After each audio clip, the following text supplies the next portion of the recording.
Om Namo Bhagavate Vasudevaya. Om Namo Bhagavate Vasudevaya. Om Namo Bhagavate Vasudevaya. Narayanam Namaskritya Naram Chaiva Narottamam Devim Saraswatim Vyasam Tato Jayamudiraye Nashtaprayeshu Bhadreshu Nityam Bhagavata Sevaya Bhagavati Ruttama Shloke Bhaktir Bhavati Naishtiki. We are reading from Srimad Bhagavatam, Canto 5, Chapter 7, Shloka number 8.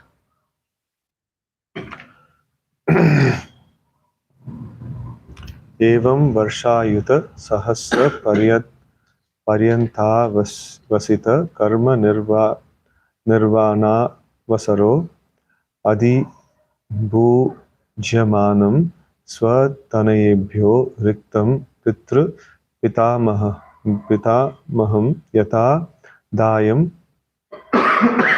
Vibhajya Swayam Sakala Sampan Niketat Swaniketat Pulahashrama Pravavar Pravavraja. Okay. The word to word meaning Evam, thus being always engaged. Varsha Ayuta Sahasra, 1000 times 10,000 years. Paryanta, until then. Avasita Karma Nirvana Vasara. Maharaj Bharata, who ascertained the moment of the end of his royal opulence.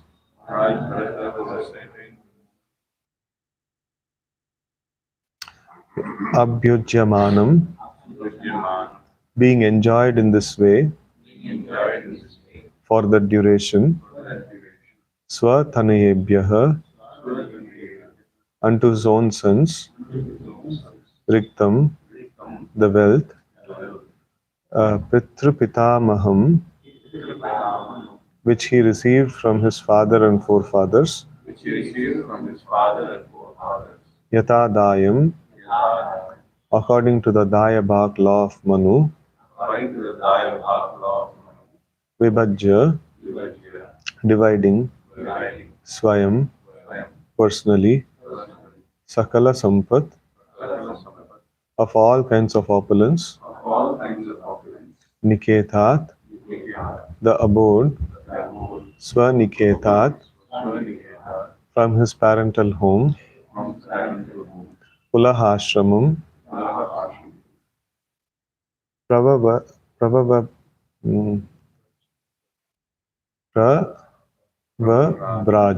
Pravavraja. He went to the ashram of Pulaha in Haridwar, where the Shalagram Shilas are obtainable. Translation and purport by His Divine Grace A.C. Bhaktivedanta Swami Maharaj Srila Prabhupada. Jai Srila Prabhupada. Translation. Destiny fixed the time for Maharaj Bharata's enjoyment of material opulence at 1000 times 10,000 years. When that period was finished, he retired from family life and divided the wealth he had received from his forefathers among his sons. He left his parental home, the reservoir of all opulence, and started for Pulahashrama, which is situated in Haridwar. The Shalagram Shilas are obtainable there. Purport. According to the law of Dayabhag, when one inherits an estate, he must hand it over to the next generation. Bharat Maharaj did this properly. First, he enjoyed his parental property for 1000 times 10,000 years. At the end of his retirement, He divided this property among his sons and left for Pulahashrama. Om Ajnantimirandasya Shalakaya Chakshurunmilitam Mena Tasmai Shri Gurave Namaha. Shri Chaitanya Manobhishtam Stapitam Mena Bhutale Swayam Rupaha Kadamahyam Dadati Swapadantikam Vandeham Shri Guraho Shri Yuta Padakamalam Shri Gurun Vaishnavamscha Shri Rupam Sagrajatam Sahagana Raghunatanvitam Tam Sajivam साद्वैतं सावधूतं परिजनसहितं कृष्णचैतन्यदेवं Shri Radha कृष्णपादान् सहगना Lalita श्रीविशाखान्वितांश्च हे कृष्णकरुणा सिन्धु दीनबन्धो जगत्पते गोपेश गोपिका कान्त राधा कान्त नमोऽस्तुते तप्त काञ्चन गौराङ्गी राधे वृन्दावनेश्वरि वृषभानुसुते देवी प्रणमामि हरिप्रिये वाञ्छाकल्पतरुभ्यश्च कृपा सिन्धुभ्यैव च पतितानां पावनेभ्यो वैष्णवेभ्यो नमो नमः। जय श्री कृष्ण चैतन्य प्रभु नित्यानंद श्री अद्वैत गदाधर श्रीवासादि गौर भक्तवृंद हरे Krishna Krishna Krishna Hare Hare Hare Ram Ram Ram Hare Hare. Krishna. So here we see that Maharaj Bharata's retirement.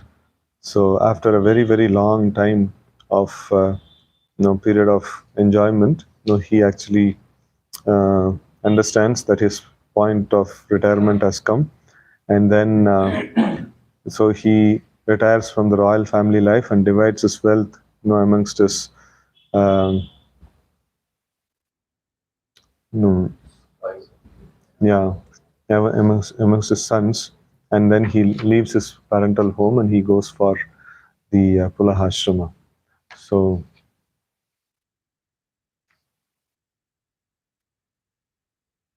okay, so now here we see that the time may be like very long, it may appear to be. So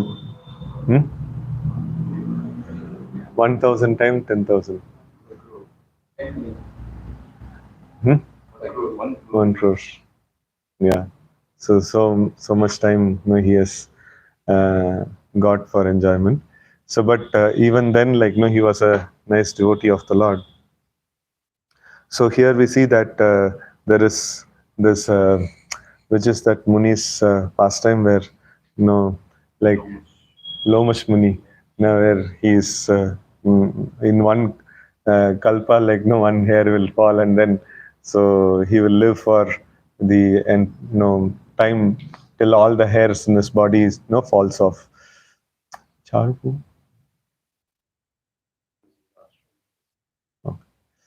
So like so much time, and then like he doesn't have any cottage. So when he was asked that like why we will build a cottage for you, so that you can do your bhajan. So such a long time you have to be there.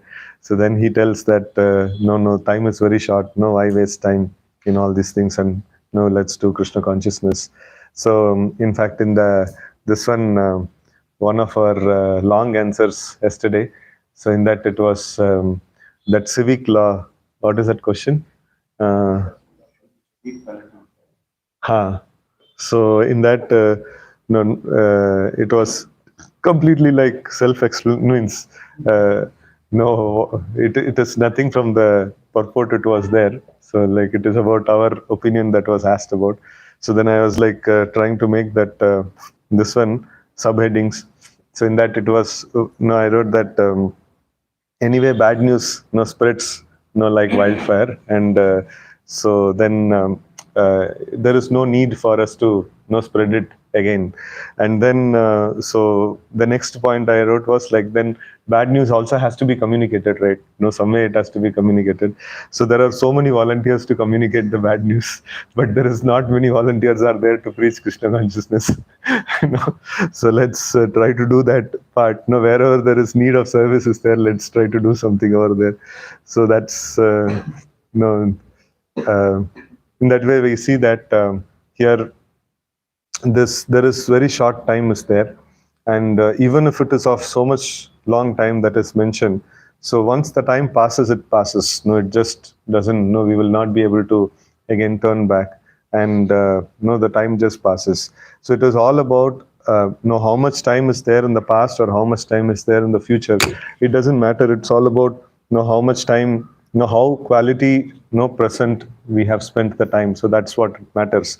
So like it may appear to be a fantastic time, so but all of us also have lived for or maybe enjoyed for more than this time also, like in bits and pieces in different lifetimes. Is it's like somebody is having all the feast together, or like every day, like little bit he has. So it's all the same, or maybe like intermittent, this one may be more nice. So like all of us have such long duration of life, or even infinite duration of life, because we are all eternal beings.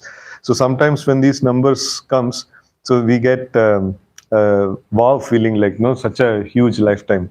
So but then we never had that feeling about ourselves. We also are eternal beings, and we have been living for many um, years of lifetimes. So it is just that when it is put in this kind of context, it appears to be very big. But we are also like going through such a long period of life. And then another point is the enjoyment. However nice the material enjoyment is, so it has to come to an end. So devotional service, the service of the Lord, it never comes to an end. So the devotee continues to render service to the Lord. But any material situation, however great it may be, even if the Supreme Lord, Rishabhadev himself installed his son as the king, but still that kingship has to be given up. Even if Krishna himself installed Yudhishthir Maharaj as the king, so still he has to give it up. So, this material position, so even if it is awarded by the Lord himself, still it has to be, relinquished at a certain point in time. So, but the spiritual position of being a servant of the Lord, so that is, something which is permanent, and which is a permanent gift, which we will never give it up. So, in that way, like all the material things, has to come to end at one day. So in this connection, that one of the questions we had yesterday was that addressing Vidura addressing Dhritarashtra as king. So in that, I had three portions, like we had divided. So the first one was he was an illusion, thinking himself to be the king. So because like everyone is offering respects as the elder member of the Kuru dynasty. So and he was accepting all those things, and he was in illusion. So that's what Srila Prabhupada mentions. And this illusion is always there. So the living entity, though like we have given up our what is that job and bank balance and things like that, and we have come, but still, like the moment we get some position, so immediately we get illusioned by that position. So that's the danger of this material world and material consciousness that we have been living with. So it is going to condition us. Always some or other thing we will get, and then we will get conditioned by that. I always like this example. Means it's just an allegorical story that the frog in the royal road. It's like there is 1 rupee coin was there, and he sat on top of it, and he started thinking that I'm the richest person in the world. And no, in the opposite, like king's this one procession was coming, king was coming in the elephant, and he started ordering the elephant, hey elephant, look, I'm the richest man in this world, you stop. And then the elephant did not listen to him. Awaaz nahi pahuncha. And then the elephant stamped on him, and he went. So it is very nice, this one. So the moment he was just hopping, and suddenly he happened to hop on a 1 rupee coin, and he started feeling that he's the richest man, right? So in this way, like it's always this illusion is very strong, that the moment we get a little bit of position or power and things like that, so immediately the illusion, the material nature's illusion, actually works on it actually. So here and then the next thing was the Vidura was what is that Vidura was preaching to him out of great compassion. He was preaching to him, and he was shaking him from his this one of illusion, and then trying to wake him up to the reality that life is very short and we have to perform devotional service and things like that. So in that, I was just trying to put like personal application and preaching application was there. So in that both, I had written. So personal application is that we should have some friends and superiors in Krishna consciousness who can actually come and shake us up during the delusion. So like it is if we have given that position to somebody, that means somebody has the daringness to come and correct us and not feel threatened while correcting us. So then when we are going wrong, somebody will come and correct us. So but whenever there is some correction is there, so if there is some retaliation, so then nobody will dare to correct us actually. And when we are falling apart, so nobody will be there to help us. So everybody will fear. So if we correct this person, so then he may retaliate. So then they'll maintain a safe distance. So it is very essential that we need to have some people to whom we give charge to them that you have the right to correct me. You have the right to this one set me right. So and friends and superiors, especially friends, they can help a lot in this kind of situation. So they can try to put us in the right path. So this one is we have always been there is two things that are there. So one is our ego and another is our Krishna consciousness. And ego is always the pampered kid, and we never like that to be hurt, or we never like that to be damaged. So we always pamper it very nicely. And always the Krishna consciousness is the one which is the starving kid, which doesn't get some nice nourishment, and then which is actually starving. So but then hardly we actually take care of that particular thing in the process of protecting the ego. So it is quite very important that though we identify ourselves with the body and mind, so but still this is not who we are. And when that gets hit in the process of nourishing the Krishna consciousness, so some level of tolerance has to be given and some level of acceptance have to be given. So otherwise, Krishna consciousness, we will not be able to perfect. I was just analyzing this point, that why it takes many, many lifetimes, even for a person who has taken up to the process of bhakti, who has taken up to the process of this one. So many times in the scriptures, it is mentioned that one who has taken up to the process of bhakti, still, he may take many lifetimes to perfect that process. It is because of this that we have got the greatest treasure. Definitely, Krishna is not going to deprive us of that. So, but then, we choose how much, we want to go forward. So, if we, try to embrace Krishna consciousness full-fledged, and then, that Mataji, what she told in the Vrindavan Kusum Sarovar. Are you sure? Are you sure that you want to attain Krishna? That is very, very difficult. In a short time, you're asking about it. So it is like, so thoroughly our ego has to be beaten, pounded and powdered and thrown off and, ripped apart. Like it is almost like, ripping us off the clothes and, making us, go naked. So that's how, because that is the dress that we actually, Pashamshi Jirnani, that is the dress we actually, think we are, and, we are going to be ripped off that particular thing. It's quite painful actually. So going back to Godhead is not an easy task, and a person who's ready to do anything for the pleasure of Guru and Krishna, so only for such a person can actually attain that state of existence. So it is very, very very niche, very little number of people actually get through that.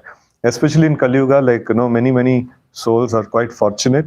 So they come to such a state that they are ready to sacrifice everything for Guru and Krishna. So such people are eligible to go back to Godhead. And it's quite easy. It's quite simple, but it's quite difficult. That's the whole point of this particular thing. And then the preaching application is we should, we are not that compassionate to go and shake people into illusion, whereas we ourselves are in illusion.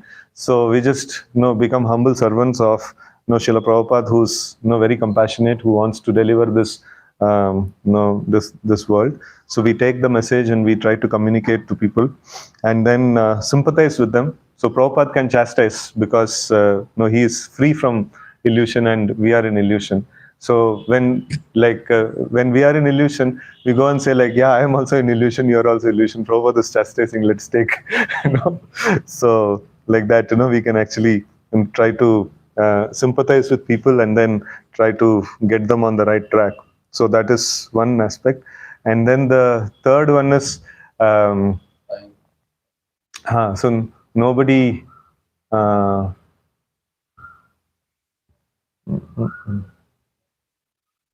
I forgot. No one remains the king. No one remains the king, no forever.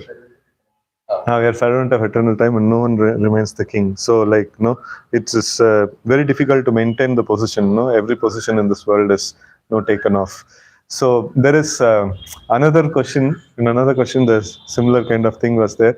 That Vidura's character. So in the absence of Vidura, there is Aryama actually officiated the position. So that means just before that, the statement was mentioned that he was such a busy person and there was no time at all. And when he quit his office ran normally. Nothing happened to his office. So, no, we are completely dispensable. There is nothing that, if we are not there, nothing will work. So we are completely dispensable. So Krishna can run his whole show without us. So that is also very important to understand. So it is that in every angle, somehow or other, we should understand that. So we are unqualified and we are given the mercy, mercy of the Lord, for us to function. So in a particular way, in particular service. It is never we should think that. So we should do things responsibly. At the same time, we should not think that without me things will not move. So that's externally we should work as if without me things will not move, and internally we should feel that without me everything can go fine. That's nothing is going to be a problem. So in that way, we should develop our consciousness. And we were in this connection, we were actually discussing with one devotee yesterday, explaining the process of sadhana. So we were discussing on that.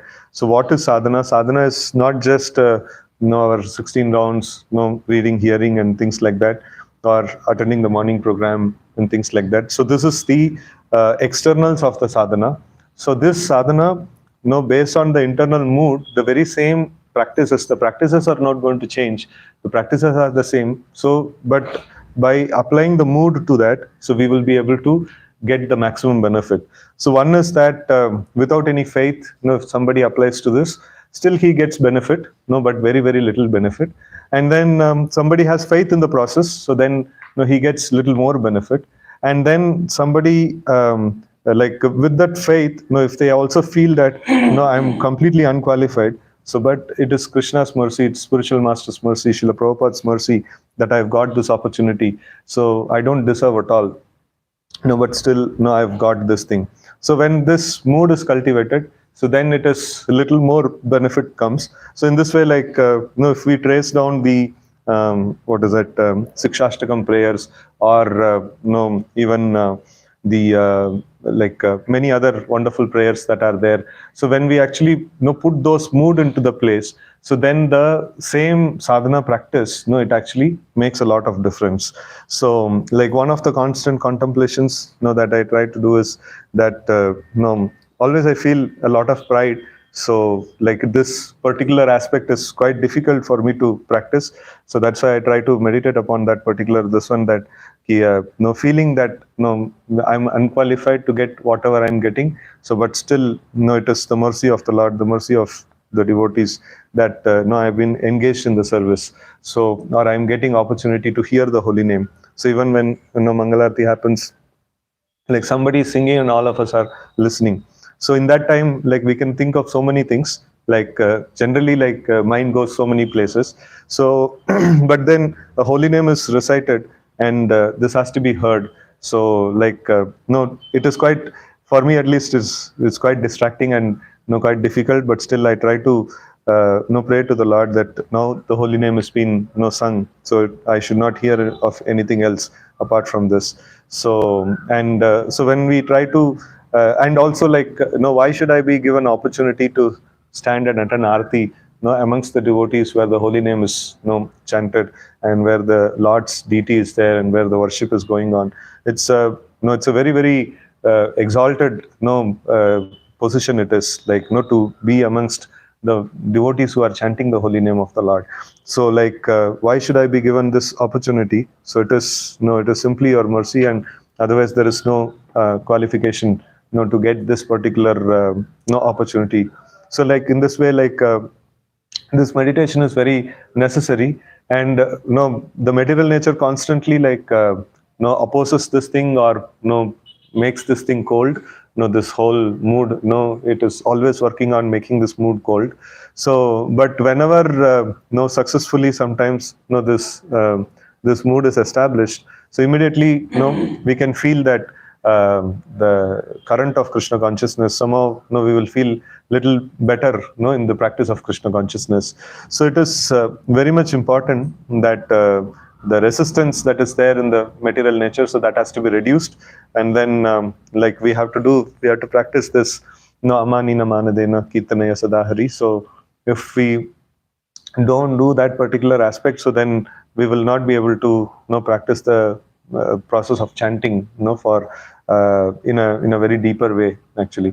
So this is quite essential in terms of, so when I was reading about this a long time, so I was just thinking about that we don't have much time.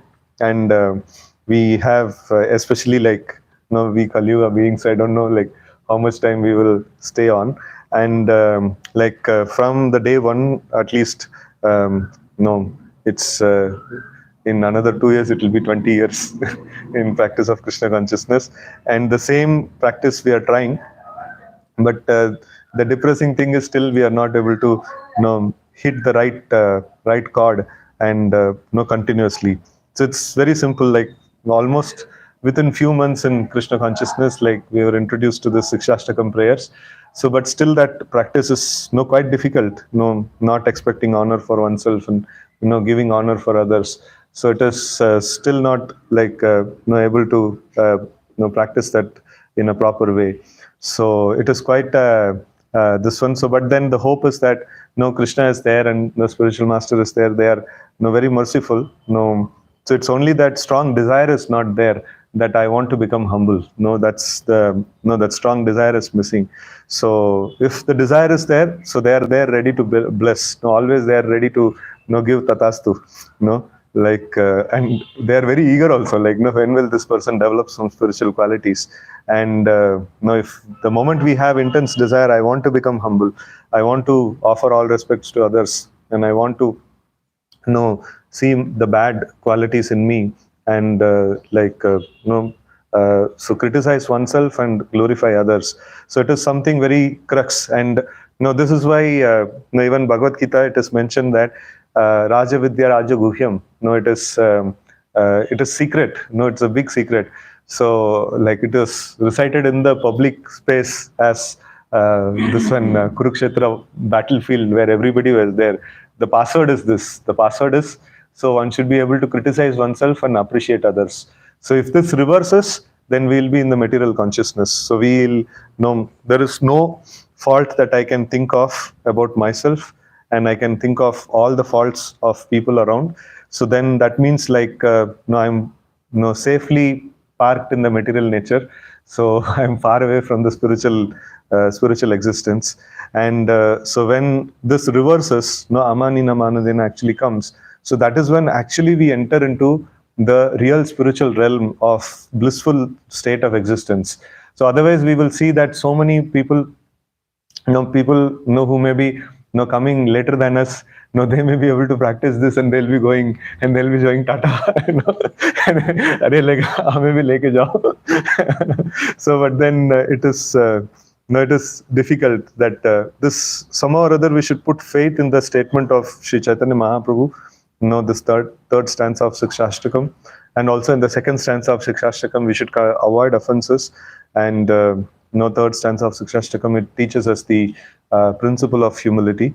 So the first two is a little difficult not to comprehend, not to be tolerant, like a tree, and this one like a grass and things like that. So but this thing is little more practical, so we can always glorify the Vaishnavas around, and some or other, some good qualities we can actually try to find.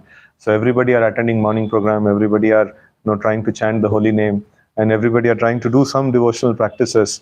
So we can somehow or other we can appreciate some things, and then we can try to find fault with ourselves. So it is a sadhana practice. Sometimes devotees may say that it is very difficult and it's very exalted state. No, it is not like that. So it may be exalted state, but no, it is a sadhana practice that we have to do. So this is also part of the sadhana. Like, no, sadhana means what? Something which I don't like, I have to, I'm addicted to, I have to regulate it. And something which I like, which I don't like to, something which is good for me, which I don't like to do. So then also I put a rules and regulation, I regulate it. So if I don't have any desire to glorify anybody, so then I have to put a sadhana. Every day, at least for 5 minutes, I'll glorify somebody. And before starting chanting, I should glorify, even if it is not done to anyone else, like at least to myself, I can see the Lord, that if it takes this only, if it takes for me to attain you, so if I have to glorify people, glorify devotees, then only I'll be able to attain you. So then why will I not do it? So why this adamant mind will not do it? So I will try to glorify devotees, and remember the devotees and glorify them, and then find some faults and in oneself, and then express it to the Lord. So this is how I am faulty, this is how I am struggling in this material nature. So ainanda tanaja kinkaram patitam mam vishame bhavambudo. So if I am not able to find fault with myself, so that means I'll never be able to chant this fifth shloka, that no, I'm not there, and I'm completely spiritually situated, I don't have any fault. So I'm not fallen in material existence. So maybe if you want, it will be nice if you keep me in your lotus feet. So the prayer will go into that kind of this one. So it is my what is that, udarta, that I'm allowing you to become my master. So it will become like that. So it is then it becomes that's then the prayer doesn't work in that way actually. So we have to somehow or other find fault with ourselves. Otherwise there is no possibility of us advancing in Krishna consciousness. So anyway, so these are all some personal meditations from yesterday's exam and other interactions. So now here the period of time was finished for his enjoyment, and then he divides everything, and he actually goes to Pula Ashrama, and he and it's also mentions the place where Shalagram Shilas are obtainable. So here the purport, it is mentioned the Dayabak rule. So according to the law of inheritance, if we inherit something, so we have the onus to also give it back to the next generation. So it is that's the law of inheritance. So I only knew that law of inheritance means if it is their forefathers' property, it should come to the next generation. So it is it's nice, it is taken in the future's perspective and the past perspective. So in the past, if it is given to me, and in the future I have to give it back to somebody else. That's a very important this one. And then he must hand it over to the next generation. And Bharat Maharaj did this properly. First, he enjoyed his parental property for 1,000 times, 10,000 years. At the end of his retirement, he divided this property among his sons and left to Pula Ashrama. So here, this aspect of Dayabak, which is mentioned. So all of us can remember of, whenever this word Dayabak comes. So that very amazing shloka. This what is the starting of that? Tatyanukampa susamikshamana Munjana eva atmakritam vipakam hridvag vapurbir vidadan namaste Jivetayo Mukti Pade Sadayava. So this is a very amazing shloka. So which says that like even if there is so much of difficulties in the process of executing Krishna consciousness, so one patiently waits for the goal that he is that is aspiring for, cherishing for, and all the time tolerating all the miseries that are coming on the path, and then like constantly offering obeisances. That means constantly rendering devotional service without any stoppage during all these times. And then so for such a person, that the assets of liberation, it's all like it's a property of inheritance. It's as good as it's just that it is there, it just he has to inherit it, that's all. So it is nothing, he doesn't need to work hard for that. So if a millionaire's son, he has to get the $1 million property, like he just have to survive to get it. So like in our beginning days of Krishna consciousness, senior devotees used to say, so you just have to be not out in this game. You don't need to score sixers, you don't need to score anything, you don't need to like make century, and things like that. You just somehow or other like be not out in the game, so you will get all that is needed, you will get. So that is the key thing. Sometimes like some batsmen, they try to score century and then they lose their wicket. So but the real game is not to, it's a test match, it is not a one day match. So it is not like how much scores you get. It is about like how long you have to survive through the game actually. So that is the whole game of Krishna consciousness. Is somehow or other we should not give up the chanting of Hare Krishna mantra. We should not give up studying Srimad Bhagavatam. We should not give up rendering service. So, and if somehow or other, if we keep doing this, material nature will come and disrupt in terms of it'll test all the parameters. It'll test the ego parameter, bodily parameter, all the parameters it will test. So a person who is only attached to the service of Krishna, only he can stay back. If he is attached to anything else, and when that parameter is hit, so he will become agitated and he will actually quit. So that's this one. So it may appear very simple. It's so simple, like service has to be continued, I'll continue. So but the thing is, if I'm attached to anything else, and if that cord is hit by the Lord or hit by the material nature, so immediately we get affected and we quit that particular game. So we quit the game of Krishna consciousness. So that's the important thing. So that Dayabhag, so the spiritual assets are waiting.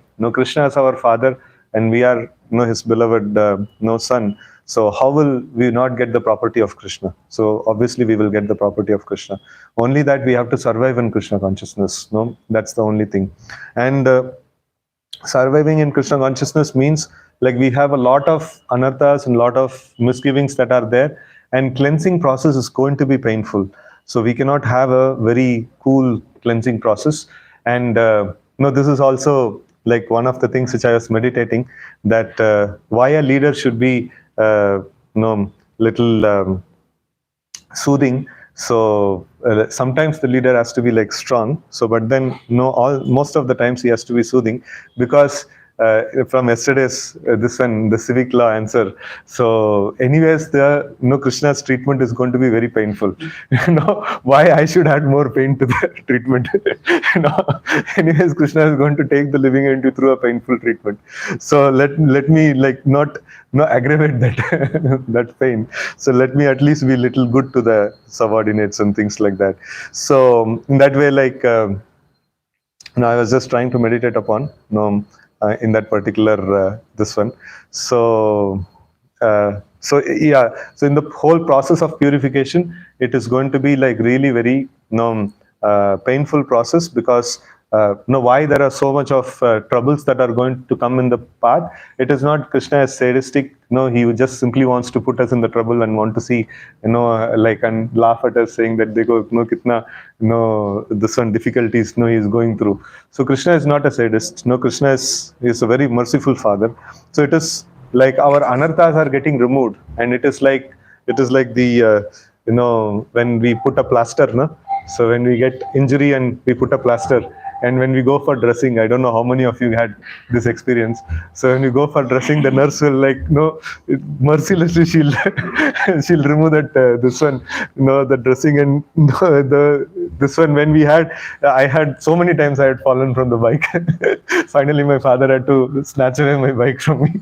So I have a lot of experience of bandage, plaster, and things like that.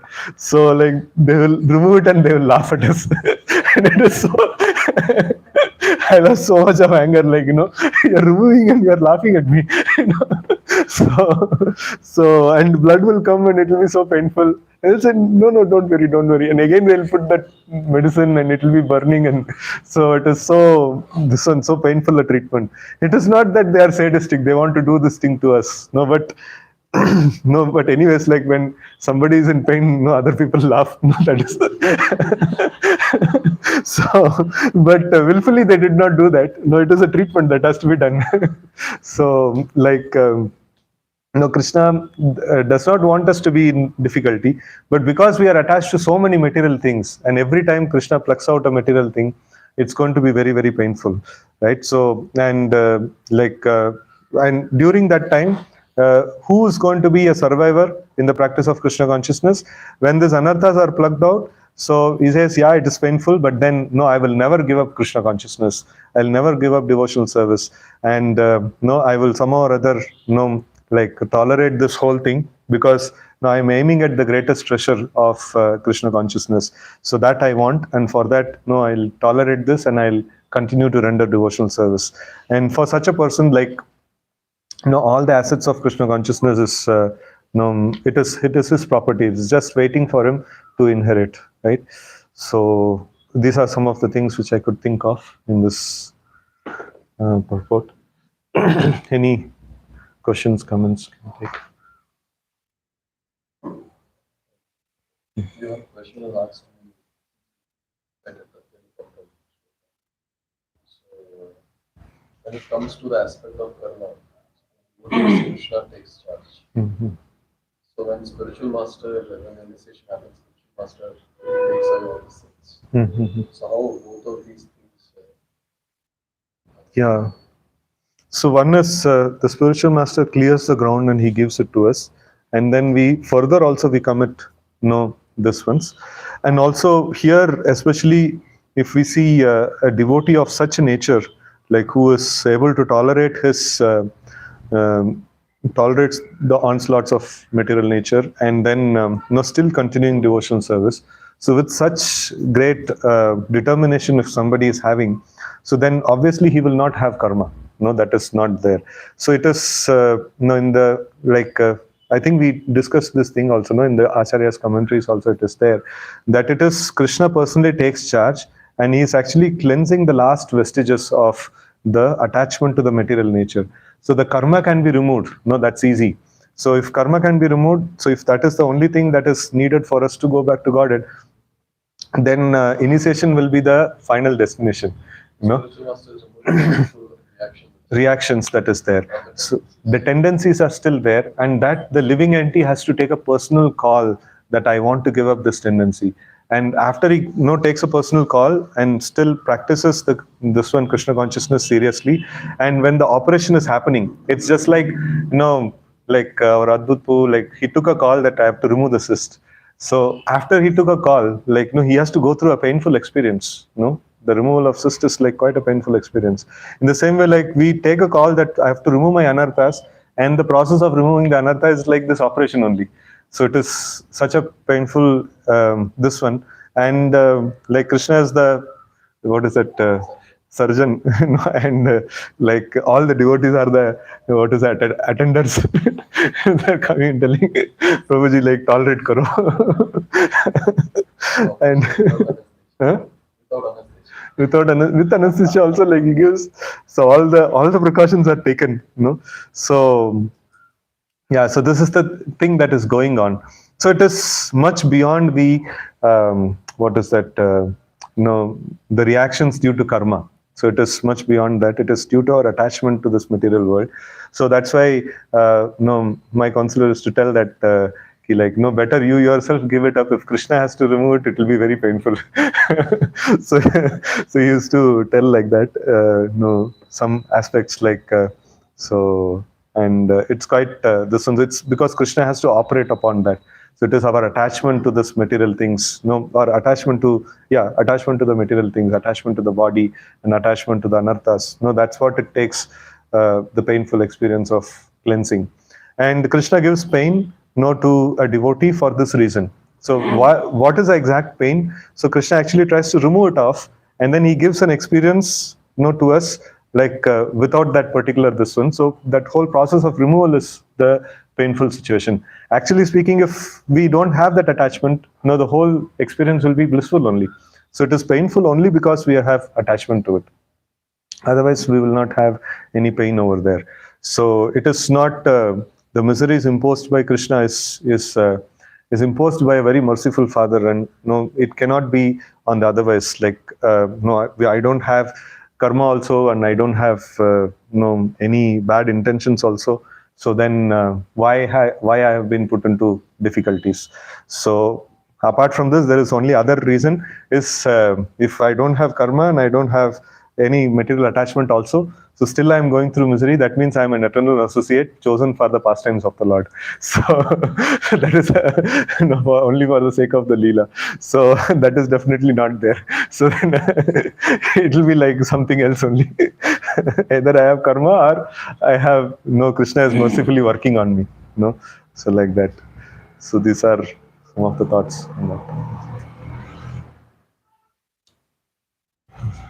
Shloka yesterday experience is very good to our that a person who fails after long year practice, then he takes birth in a family of transcendence. And in that purpose, example Prabhupada gave his own example in Bhakti example.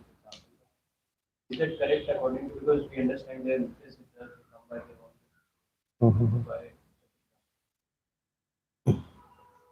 own like yeah, means they have already been there either through the process of sadhana or through the process of coming down from the spiritual world. So they directly take on to a good state of existence. That's what I can think of. I have to read the context of the purport actually to understand that. Yes. So we just heard that full of anarthas is very painful. No matter how much it pains, we will not give up. Inevitably, it is going to happen. We share some processes going on. What can a sadhaka do? This negativity. So what can a sadhaka do? Somehow go. Yeah. So one thing that my seniors taught me is that like somehow or other treat the chanting, study of Bhagavatam, and this Krishna conscious things like, and any other Krishna conscious things that we like of, maybe Kirtan or anything that we like of in Krishna consciousness. So like preach to ourselves saying that this is the greatest treasure of your life. No, never think of giving it up. So this is the thing that you are living for, and this is your life and all existence. So like that, develop attachment to like doing. This is also a practice that every day, like try to develop attachment to at least one limb of devotional service. One thing that we like the most, or like one thing that we can relate with nicely. So and have that as a very solid practice of Krishna consciousness, and trying to appreciate that as a greatest treasure that we have, and like becoming possessive about it and like very strongly attached to it. So like we see that whenever any difficulty comes, people don't hardly they give up their family members, because they have, right from when the child is born, from that time, they have taken him as a, this is my treasure, this is my property, and whatever happens, they have so much of deep attachment actually. So like this we have seen that even sometimes the boys join brahmacharya ashram, like completely disobeying the parents and things like that. But even after doing that, after 5 years, 10 years, still the parents' attachment to the son is always there actually. So because they have done that sadhana, this child is mine, so like that. So that attachment they have developed actually. So in the same way, like we should develop some attachment to some process of Krishna consciousness, especially like the key processes are for Kali Yuga is the chanting of the names of the Lord and studying of Srimad Bhagavatam. And another one important process, Ragamarg process. What is the Ragamarg process? Book distribution. So in the Gaudium logo, so it is mentioned. So that like Sankirtan and this one, some process like which is the process of Kali Yuga. Like some of them, if we can develop attachment to it, and then like really feel that as a treasure, and without that, really feel we really feel deprived of a great treasure. So in that way, if we develop some kind of a this one, so anywhere we get any beatings, still like we will never like lose that treasure, and that thing will help us save from all other problems. So that one attachment can help us to save from all other problems. That so it's nice to have that actually. It's difficult to develop attachment to spiritual things, but somehow or other, if we can develop attachment to some one of the spiritual things, it will be very nice actually. Yantraj Srimad Bhagavatam ki jai, Gaur Bhakta Vrinda ki jai, Srila Prabhupada ki jai.